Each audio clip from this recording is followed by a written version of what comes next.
Hola y bienvenidos a esta tercera cápsula. Hoy quiero hablarte desde mi profesión y también desde mi corazón.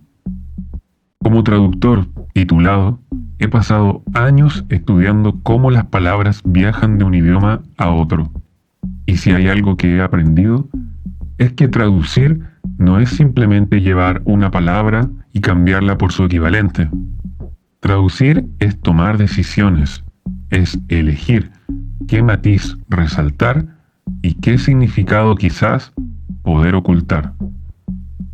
En las reuniones de los testigos de Jehová se nos repite hasta el cansancio que poseemos la traducción más exacta de la Biblia, la traducción del Nuevo Mundo de las Santas Escrituras. Se nos dice que las otras Biblias están contaminadas por tradiciones paganas y que la nuestra ha restaurado el sentido original.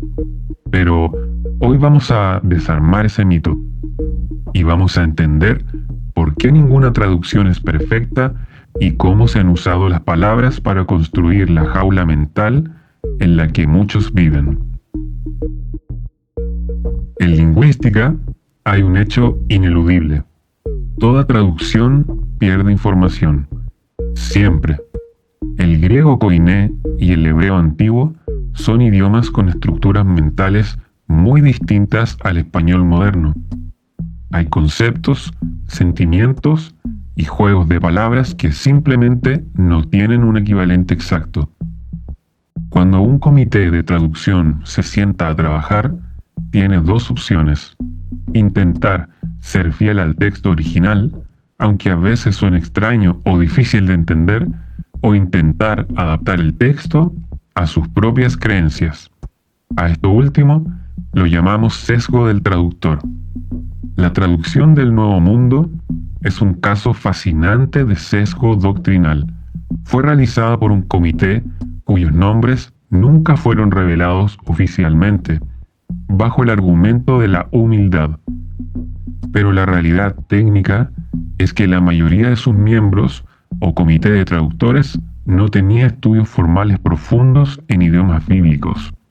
Esto permitió que, en lugar de traducir lo que el texto decía, tradujeran lo que la organización necesitaba que dijera. Quiero darte un ejemplo de una palabra griega que es stauros. La mayoría de las Biblias la traducen como cruz.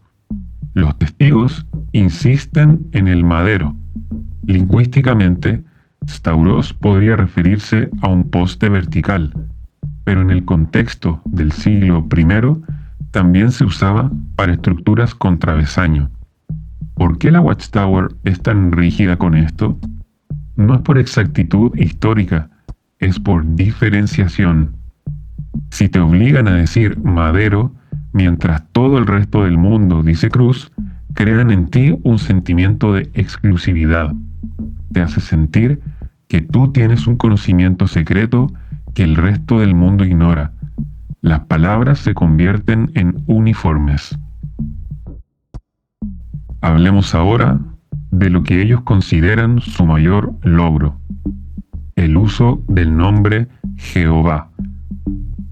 Se nos dice que han restaurado el nombre de Dios en los lugares donde fue quitado, pero aquí hay una verdad técnica que rara vez se explica en la plataforma de El Salón del Reino. El nombre de Dios en el Antiguo Testamento son 4 consonantes: YHWH, lo que se llama el tetragramatón. El hebreo antiguo no escribía las vocales. Con el tiempo, por un miedo supersticioso a pronunciar su nombre, se perdió la vocalización original. Nadie sabe hoy si se decía Yahvé, Yahweh o de otra forma. ¿De dónde sale entonces la palabra Jehová? Es un híbrido. Siglos después, unos escribas llamados masoretas tomaron las consonantes de Dios YHWH y les pusieron las vocales de otra palabra, Adonai, que significa Señor, para recordarle al lector que debía decir Señor en lugar del nombre sagrado. Al combinar las consonantes de una palabra con las vocales de la otra, nació Jehová. Es literalmente un error de pronunciación que se popularizó en el siglo XVIII por un monje católico, irónicamente. Pero lo más grave ocurre en el Nuevo Testamento. Los testigos de Jehová han insertado el nombre Jehová más de 200 veces en su traducción del Nuevo Testamento. El problema es que no existe ni un solo manuscrito antiguo del Nuevo Testamento en griego que contenga el nombre de Dios. Ni uno solo. Todos usan la palabra Kyrios, Señor, o Theos, Dios.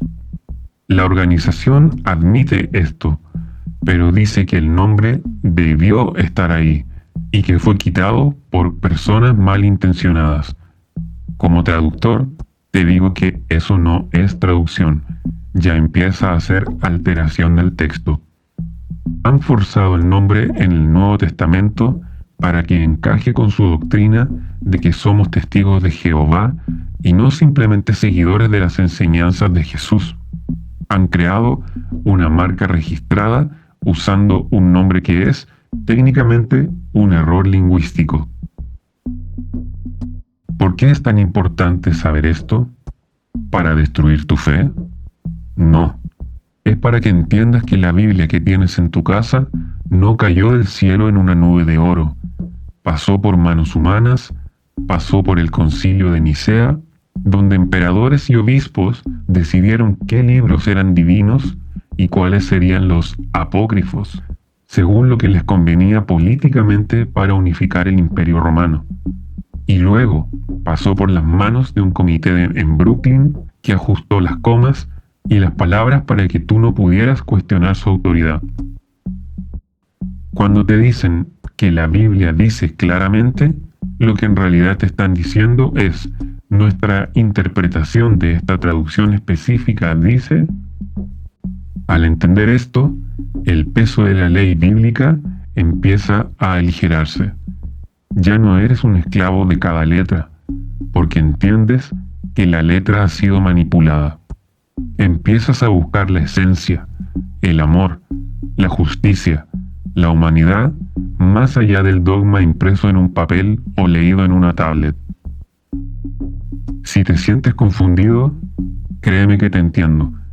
Las palabras son herramientas hermosas para comunicarnos, pero no dejes que nadie las use para construir las paredes de tu prisión. Gracias por acompañarme en esta reflexión técnica, pero necesaria. Sé que para muchos, cuestionar la Biblia es el paso más difícil, porque es el último refugio de seguridad. Pero recuerda, la verdadera espiritualidad no necesita una gramática perfecta ni de nombres reconstruidos artificialmente. En la próxima edición de Terapia Testigo de Jehová, vamos a viajar más atrás en el tiempo. Vamos a hablar de cómo la religión llegó a nuestras tierras en Latinoamérica y por qué nos resulta tan natural creer en un Dios que nos exige sacrificio, culpa y obediencia. Vamos a hablar de la colonización espiritual.